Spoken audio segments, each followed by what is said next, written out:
Episode 22 ladies hostel. లేదు, నా ఎదురుగానే వాళ్ళ డైరీల కోసం వెతికారు. ఏవీ కనిపించలేదు. ఇవైతే లక్ష్మి నా దగ్గరే దాచిందనుకో. కానీ ఆ చివరిది ఎక్కడ పెట్టేసిందో మరి. బహుశా హంతకుడి చేతిలో పడుంటుంది. లక్ష్మి వస్తువులన్నీ ఏమయ్యాయి? వాళ్ళు తీసుకెళ్ళిపోయారా? లేదు, అన్నీ ఆ గదిలోనే ఉన్నాయి. అవేవి తీసుకెళ్ళం, ఎవరికైనా ఇచ్చేయండని వార్డెన్కి చెప్పి వెళ్ళారు. వాటిని చూస్తున్న వాళ్లకు బాధే కదా. ఆ గదిలో ఉండడానికి ఎలాగూ ఎవరూ ఒప్పుకోవడం లేదు కాబట్టి అక్కడే ఉండిపోయాయి. కిరణ్మయికి కాస్త రిలీఫ్గా అనిపించింది. అక్కడే కూర్చుని లక్ష్మి డైరీల్లో మొదటిది తీసింది. లక్ష్మికి డైరీ రాసే అలవాటు చిన్నప్పటి నుంచి లేదు. 10వ తరగతి చదివేటప్పుడు మొదలుపెట్టింది. అందుకే మొదటి డైరీలో అప్పటి వరకు జరిగిన తన జీవితాన్ని, గుర్తున్న విషయాలన్నిటినీ వ్రాసుకుంది. లక్ష్మి మొదటి డైరీలో, ఈరోజు జనవరి 15, నా పుట్టినరోజు. 15 ఏళ్ళు నిండాయి. ఇంతవరకు డైరీ రాయాలన్న ఆలోచన ఎప్పుడూ రాలేదు. ఈ మధ్య సత్యవతి టీచర్ ఏదో సందర్భంలో డైరీ గురించి ప్రస్తావించింది. డైరీ వ్రాయడం చాలా మంచి అలవాటు. ఇప్పుడే కాదు, కొన్నేళ్ల తర్వాత జీవితపు గతపుటల్ని తిరగేస్తుంటే కలిగే ఆనందం అంతా ఇంతా కాదు. డైరీ అంతరాత్మకు ప్రతిబింబం కావాలి. మనలో జరుగుతున్న మార్పుల్ని మనసులో నిక్షిప్తం చేసుకునే కంటే కాగితం మీద పెట్టడం మంచి పద్ధతి. ఆత్మ పరిశీలనకు, ఎదుగుదలకు అది ఉపయోగపడుతుంది. ఈ రోజుకి రేపటికి మనలో వస్తున్న మార్పుకి చెరిగిపోని సాక్ష్యం డైరీ అంది టీచర్. అందరూ మనసులో భావాల్ని నిర్మోహమాటంగా డైరీలో రాయగలరా టీచర్? ఇంట్లో వాళ్ళు చదువుతారు, వెక్కిరిస్తారు అంది శ్యామల. మనం చెప్పే మాటలు వినొచ్చు కానీ పొరపాటును కూడా ఎవరూ కూడా డైరీ చదవకూడదు. అది సంస్కారం కాదు. ఈ విషయం ఇంట్లో కూడా అందరూ తెలుసుకోవాలి. మనసుకి ప్రతిబింబం డైరీ. పర్మిషన్ లేకుండా దాన్ని తెలుసుకోవాలనుకోవడం తప్పు అంది టీచర్. మా ఇంట్లో వాళ్ళు సంస్కారహీనులు కాదు. అది నా అదృష్టం. కాకపోతే వాళ్ళ నుంచి దాచే విషయాలు కూడా నాకేమీ లేవు. ఈరోజు ఉదయం ఎవరో కొట్టి లేపుతుంటే మెలకువ వచ్చింది. కళ్ళు తెరిస్తే ఎదురుగా జిమ్మి. దాని మెడలో హ్యాపీ బర్త్డే టు యూ అని బోర్డు వేలాడుతుంది. షేక్ హ్యాండ్ ఇవ్వమని చెయ్యి అందిస్తోంది. ఎంత సంతోషంగా అనిపించిందని.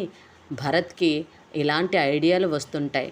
వాడి కోసం వెతికే లోపల మంచం కింద నుంచి లేచి మీద పడ్డాడు. హ్యాపీ బర్త్డే రూపక్కా అంటూ ఉత్సాహంగా లేచి వాష్ బేసిన్ దగ్గరకు నడిచాను. పక్కనే స్టూల్ మీద నాకు ఇష్టమైన ఎర్ర గులాబీ గుత్తుగా పెట్టారెవరో.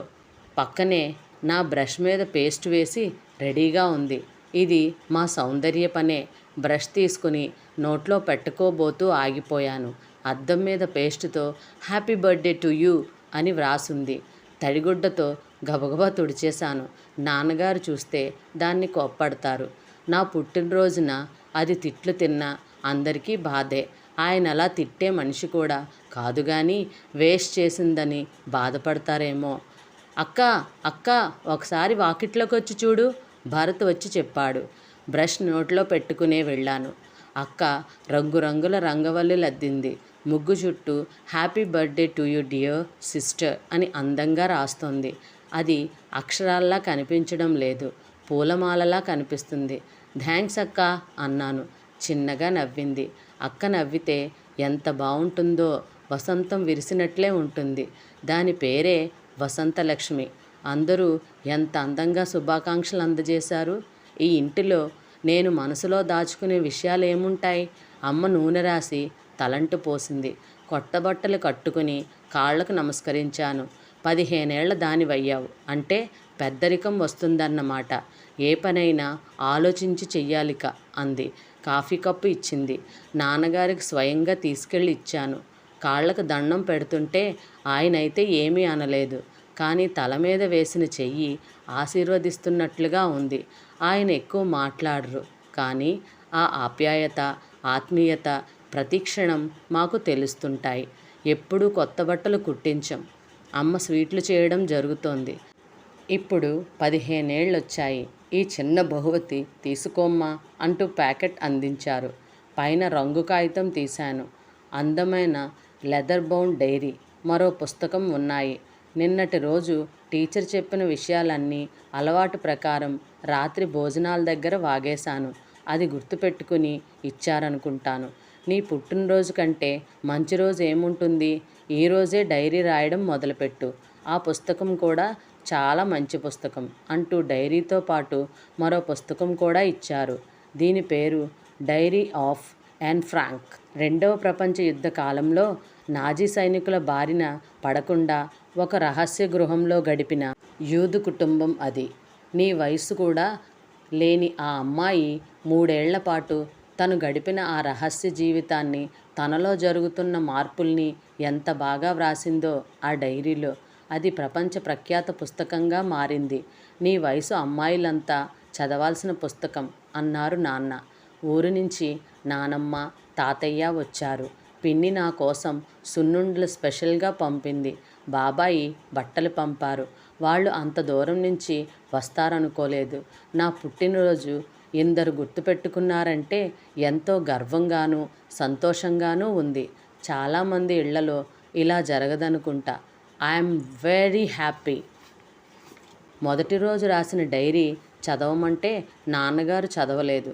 వద్దులేమ్మా, బాగా వ్రాయి అన్నారు. రోజూ రాయడానికి ఏముంటాయి? సౌందర్య, భరత్ చేసిన కొంటె పనులు, జిమ్మీ చేత ఆడించిన ఆటల విశేషాలు, అక్క వేసిన కొత్త ముగ్గు, అమ్మ చేసిన కొత్త వంటకం గురించి రోజూ రాయాల్సిందే. ఆ విషయం చెప్తే నాన్నగారు నవ్వారు. ఏంటమ్మా, నీ గురించి నువ్వు రాసుకోవడానికి ఏమీ లేదా అన్నారు.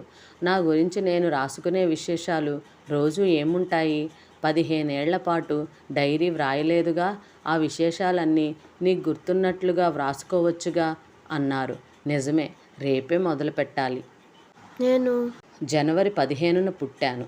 అంటే సరిగ్గా కనుమ పండుగ రోజన్నమాట. 4 రోజులు ముందుగానే అమ్మ హాస్పిటల్లో చేరిందట. పాపం 4 రోజుల నుంచి నొప్పులు పడుతుందట.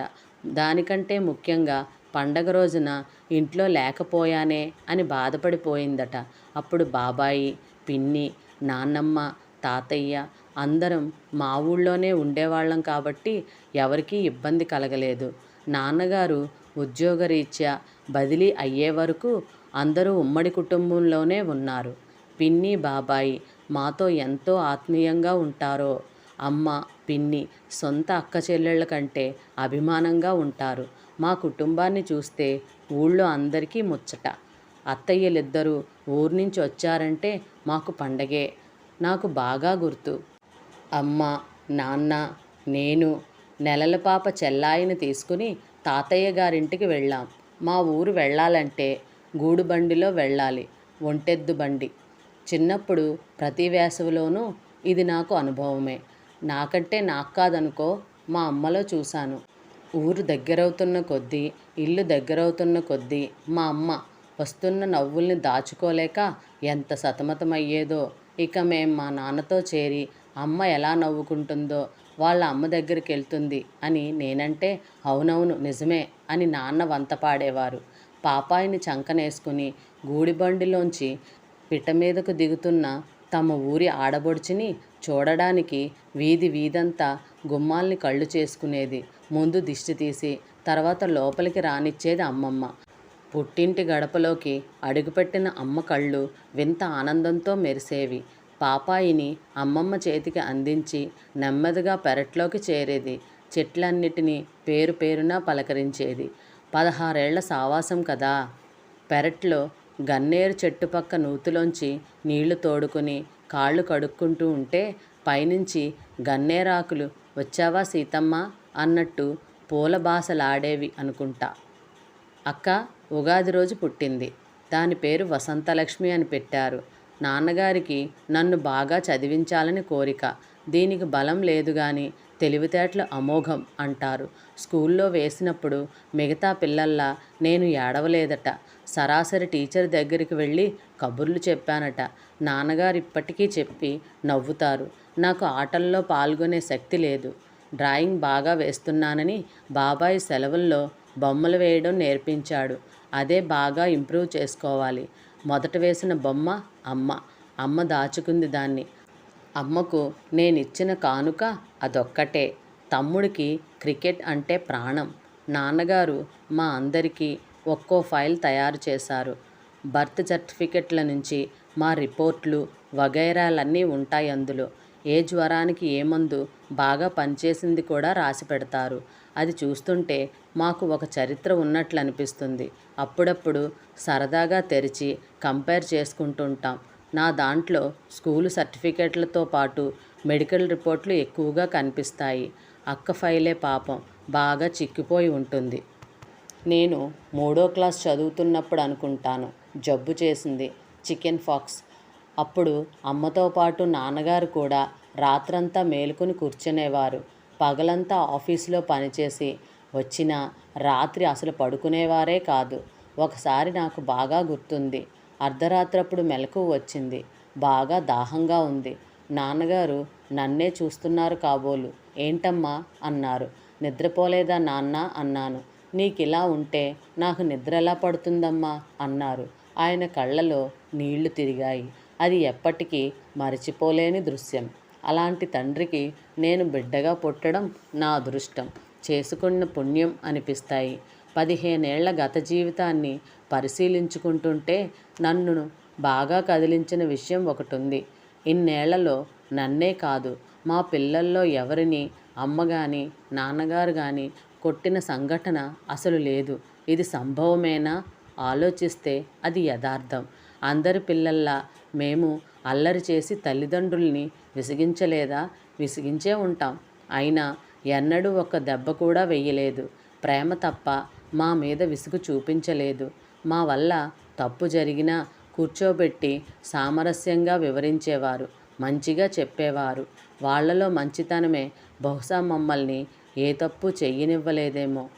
మేము తప్పు చేయడం అంటే అది వాళ్లను శిక్షించటమేనన్న ఆలోచన కలుగుతుంది. మొదటి డైరీ పూర్తి చేసేటప్పటికి కిరణ్మయి అపురూపలక్ష్మి కుటుంబంలో ఒక మెంబర్ అయిపోయినట్లుగా ఫీల్ అయింది. లక్ష్మి నిజంగా అపురూపంగా పెరిగింది. వాళ్ళు లక్షాధికారులు కాదు, అయినా పిల్లల్లో ఎలాంటి అసంతృప్తి లేదు.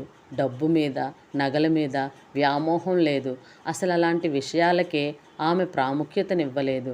అక్కా చెల్లెళ్ల మధ్య అసూయ అనేది లేదు. ఒకరి కోసం మరొకరు ఏదో చెయ్యాలని, వాళ్ళని సంతోషపెట్టాలనే ప్రయత్నమే కనిపిస్తుంది. ఆ డైరీలో ప్రతి సంఘటన కుటుంబంలో వాళ్ళ సంతోషంతో ముడిపడిందే. పిల్లలంతా కలిసి తల్లిదండ్రుల్ని, పిన్ని బాబాయిని, అత్తయ్యలని, నానమ్మ తాతయ్యలని ఎన్ని రకాలుగా ప్రేమించింది, వాళ్ళ ప్రేమను ఎన్ని రకాలుగా వ్యక్తం చేసింది వివరంగా రాసుకుంది. ఇంటర్లో ఉండగా లక్ష్మి ఆర్ట్ క్లాసుకు వెళ్ళి అందులో అభివృద్ధి సాధించుకుంది.